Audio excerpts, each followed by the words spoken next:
Здравствуйте, уважаемые зрители и подписчики канала Рыболовные сети и рыболовные мережи. Сегодня мы с вами разберем один урок, да? Это так называемая дифтерная посадка рыболовной сети. Дифтерная посадка рыболовной сети. Ну, я так называю, так шутя, там, драйвинговая посадка. Драйвинговая посадка. Ну, если я где-то ошибусь, да, скажем так, ну, это означает, что дифтерная посадка рыболовной сети. Заключается она в чем, эта посадка, да? Скажем, я вам покажу сейчас.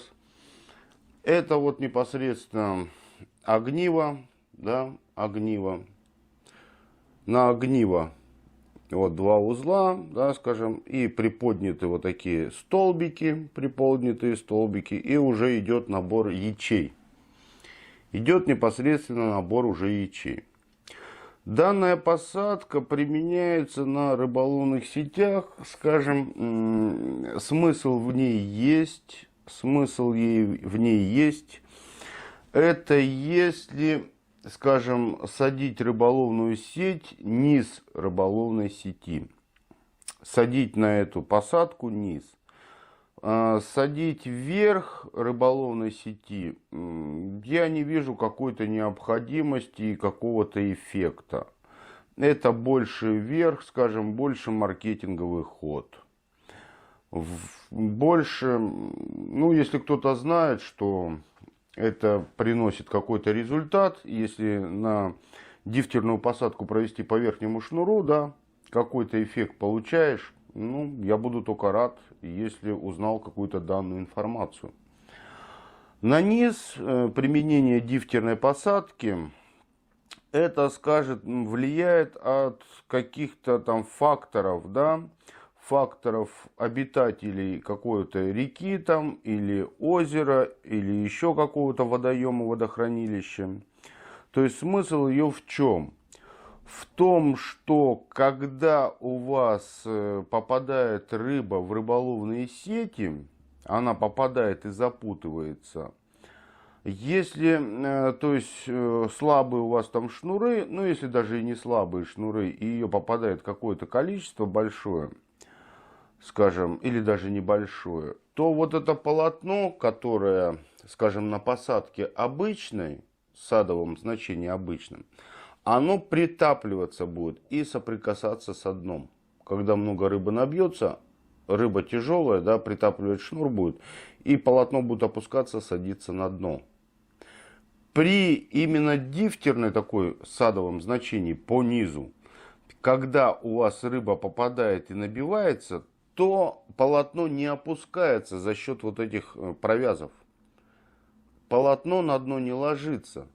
Тем, скажем, ну, к примеру, да, та же улитка не заползает, меньше улитки, скажем, будет заползать, там, скажем, на рыбу, да, на сеть, на рыбу, да, кто поглощает рыбу. То есть эта посадка предназначается, да, для меньшего опускания именно сетного полотна, чтобы оно ложилось на дно. Если эта речь идет непосредственно о жаберной рыболовной сети или одностенной рыболовной сети. Это вот дифтерная посадка, она вот так располагается. Да, на некоторых даже рамовых рыболовных сетях применяется эта дифтерная посадка. Это вот только один параметр. Скажем, по верху именно садовое значение такое дифтерным садом я не вижу большого применения этой посадки по верхнему рыболовному шнуру. По нижнему рыболовному шнуру, да. Это есть момент, этот момент он есть. Если вы просто вот как бы вот такие дифтерной посадкой будете работать. Как это делается? Да? Смотря какое расстояние вам необходимо, да, садовое значение, оно тоже, да, с расчетное, скажем, относительно ячеи. Там какое-то количество ячей мы набираем. Какое-то опять расстояние задаем, какое нам необходимо, да, к примеру, вот так. Да. Подтягиваем вот здесь до узла, до столбиков. Делаем тот же узел, который необходим, да, скажем, или простой узел, садовый узел, да, простой, или профессиональный узел, кому как необходимо. То есть затянули узел. Ну и потом берем там какую-то размерность, мерную, там, скажем, величину, которую необходимо поднять, сделать этот столбик на какой-то высоте. Скажем, прикладываем вот эту такую плиточку, плашечку, как удобнее. Размерность какую-то задаем. Размерность. Задали мы размерность здесь. Да, и уже размер дан. И делаем уже узел. Да, делаем здесь узел. Опять наш любимый узел. Под 2, под 1. Затянули, протянули. Сделали вот такие возвратно движения. Туда-обратно и зафиксировали узел. Это я просто взял к примеру, кому какое необходимо это расстояние. Вот это расстояние выдержать, да, скажем, относительно от низа. Да. Можно это сделать и выше, приподнять это выше, кому есть необходимость это сделать выше. Также можно это сделать ниже. И вот получается, что вот разберем, да, вот идет, должно быть видно на видео, да, как идет уже посадка. Так называемая дифтерная посадка.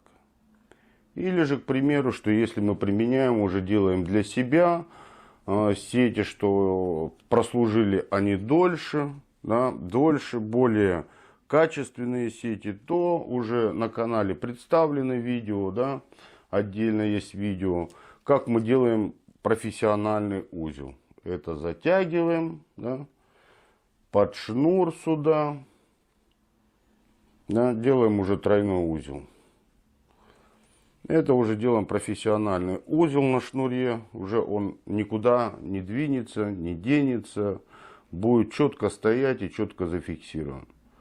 Если даже небольшая дозатяжки у вас не будет, при использовании сети он дозатянется более плотно, более сильно. То уже, как бы, если вы делаете себе любительские сети, скажем, на долгий период времени, то уже вяжите профессиональным узлом.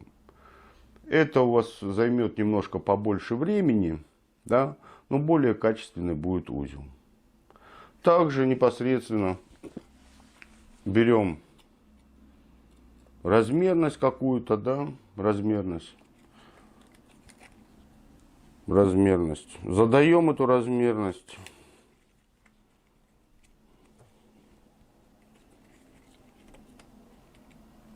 И садим, как говорится, сеть на драйвинг. Занимаемся драйвингом. Это в большем случае маркетинговый ход. Там вверх-вниз, просто сети, скажем, производство такое подольше изготавливается, да, дольше затрачивается времени, да, скажем, времени, и увеличение стоимости сети, да. Увеличение происходит стоимости сети за, то есть, дополнительную работу, скажем так. Но я вот сказал, в каких случаях это применяется. Чтобы какие-то вредители там, скажем, по рыбе, да, кто любит поглощать рыбу, меньше как бы заползали по сетному полотну, когда оно лежит на дне. Лежит просто на дне. Здесь она, когда уже рыба будет попадать вам в сети, сетное полотно на дно опускаться не будет. Она будет находиться как раз вот на этой нитке, расположиться на этой нити и опускаться ко дну не будет. Тем самым уберегая, то есть непосредственно каких-то жителей, да, скажем, чтобы они не заползали на сеть. Ну, это рачкообразные всякие, да, улитки там, таракан, ну, разные жители в разных районах, они разные. Еще раз повторюсь, что именно по низу этот сад эффективен, да? Дифтерная посадка рыболовных сетей по нижнему шнуру дает эффект. По верхнему рыболовному шнуру она не дает никакого преимущества, она просто одинаково посажена, скажем так. Есть просто моменты, когда садят на этот узел, к примеру, садят именно такое садовое значение, берут дифтерное, да. Если у вас сети, да, допустим, вы используете сети, к примеру, у вас нет подразделения, скажем, верха и низа, вот тогда применяют, чтобы, скажем, есть такие моменты, да, когда сети выставляют, там, скажем, таких судн, да, есть судна, на которых применение, там, скажем, поплавков и грузов, оно немножко своеобразно, когда выкидывают сети, суда на шнуры просто подцепляют, так скажем, подцепляют, допустим, грузы вот так, хоп, зацепили, и также поплавки, допустим, хоп, зацепили на шнур, и сети уже выбрасываются, идут с борта. То в этом случае, чтобы не разглядывать, где у вас верх, а где у вас низ по сети полотну, когда идет большой объем, и вам необходимо выкинуть там порядок, количество сетей большое, да, в том случае тогда уже делается эта посадка и сверху, и снизу. Потому что у вас нету разницы, да, допустим, садовое значение берется 1 к 3, да, что садится по верху, по низу, они одинаковые по шнурам и по всему. И выставляются они без разницы, это будет верх или будет низ. Когда раскладывают сеть, достают ее, просто бросают. И без разницы, что это будет, верх у вас или низ. Когда вот идет, я имею в виду, что на зацепах просто зацепы идут. И в этом случае просто сети кидают, просто их накидывают и уже цепляют, уже когда выкидывают. И тут в этом случае, да, нету какого-то значения, то тогда делается. А если вы делаете там сад именно, что знаете, что это будет у вас низ, допустим, на грузовой шнур или на кольцо, то делаете его просто уже снизу. А сверху уже делаете обычный сад. Обычный сад. Да, смотрите всякие разнообразные моменты, смотрите всякие подробности, секреты. Будем потихоньку показывать, рассказывать, учить. Спасибо всем за внимание. Хорошего дня, отличного настроения. Подписывайтесь на канал и смотрите, кому это интересно. Спасибо.